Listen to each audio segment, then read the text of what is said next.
Hello, I'm Brother Taylor. Today I'd like to talk to you about the past conditional.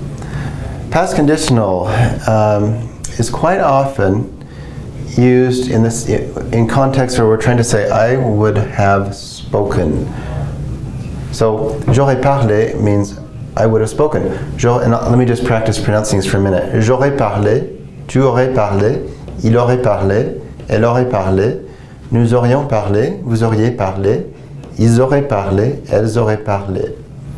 The verb aller, that's the verb parler in the past conditional. This is the verb aller in the past conditional. Je serais allé, tu serais allé, il serait allé, elle serait allée, nous serions allés, vous seriez allés, il serait allé, elle serait allée.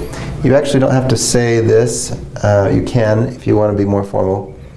Same here. This is what I call une liaison facultative, which means an optional liaison. If you're reading poetry, you do that, or speaking formally. You can just say il serait allé instead of il serait allé.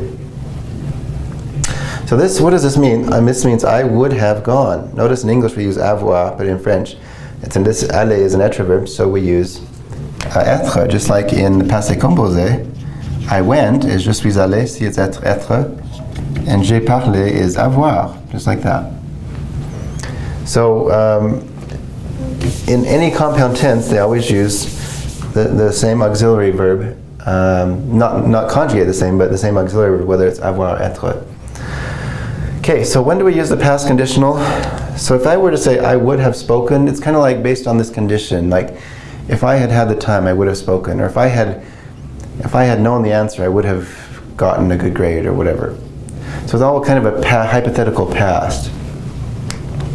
So here's where it's often used, is in the formula like this, where you have si, a conditional si, which means if, then we have the plus que parfait, then we have the conditional past, or conditionnel passé, or past conditional. That's what this means, is conditionnel passé, or just it's good. I've just written it kind of in the French way.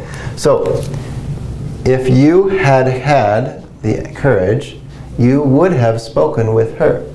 If you had had the courage, you would have spoken with her. Here we have si, this is the plus que parfait, had, and here we have the conditional past right here. If you had known the answer, si tu avais su la réponse, you would not have gone to Idaho Falls, tu ne serais pas allé à Idaho Falls. So here we have plus que parfait and past conditional. We could do other phrases besides these. We could say, if you hadn't received a good grade, you wouldn't have been happy. Si tu n'avais pas reçu une bonne note, if you hadn't gotten a good grade, you would not have been happy. Notice this is tu n'aurais pas, sorry, I missed my pas here. Tu n'aurais pas été, you wouldn't have been happy. Notice the verb être uses avoir in any compound tense, and also interestingly. Notice I have been is j'ai été. So you wouldn't have been is tu n'aurais pas été. So again, we have the si, plus que parfait, and the conditional past. Very, very useful tense. See, another example, we could say, si tu avais été invité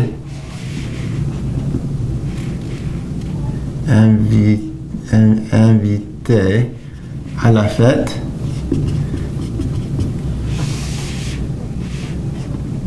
tu y serais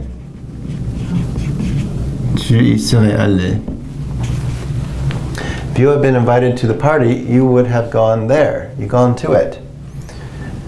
Notice we have si, plus que parfait, and the conditional past. So this is the point when we start using these formulas like this, or there's another formula like si imparfait plus conditional. You have to start really practicing the imparfait and conditional, and also the plus que parfait and conditional past, in order to use these formulas. They're very similar. Look how similar these are. Avait été, aurait été. Été allé, serait allé, they're actually quite similar. They're not exactly the same, they mean different things, but they always use the same auxiliary verb in compound tenses. So notice être uses auxiliary verb avoir, and aller uses the auxiliary verb être. And it's always like this across tenses. So very, very useful for talking about a hypothetical past. If you had been invited to the party, you would have gone to it. Very, very useful kind of talking about a hypothetical past based on some condition. For example, if you had gone to the party, you would have spoken to her. Another one. Si tu étais allé à la fête, tu aurais parlé avec elle. Notice we have, if you had gone to the party, you would have spoken with her. Again, we have this aurait parlé, you would have spoken. If you had gone, notice this is an être verb, so it still uses être. If this is feminine, by the way, it would be just like this. There wouldn't be an extra e here because it's avoir verb. If it's masculine, this is what it would be like. Tu étais allé. So it depends on what that represents. So very useful tense. Takes a little practice, but it's quite easy to get the hang of it if you use it a little bit. And practice writing out phrases and speaking it, hearing it spoken and speaking it. So, thank you.